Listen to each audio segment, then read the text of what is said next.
Israel ইরানের মধ্যে চলছে হামলা পাল্টা হামলা। এই হামলার মধ্যেই আমেরিকার মিত্র দেশ জর্ডানে ড্রোন হামলা হয়েছে। জর্ডানের সংবাদ মাধ্যম রয়া নিউজের এক প্রতিবেদনে এ তথ্য জানানো হয়েছে।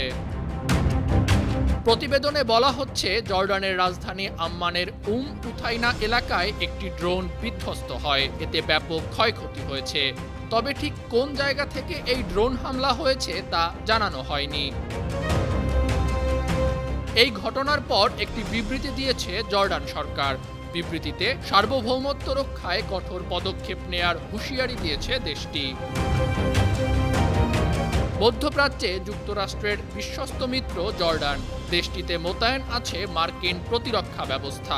সেখানে রাখা আছে কয়েক হাজার মার্কিন সদস্য। এছাড়া মার্কিন গোয়েন্দা সংস্থা সেন্ট্রাল ইন্টেলিজেন্স এজেন্সি সিআইএ জর্ডানের গোয়েন্দা সংস্থার সঙ্গে ওতপ্রোতভাবে কাজ করে। আন্তর্জাতিক ডেস্ক, বান্না টিভি।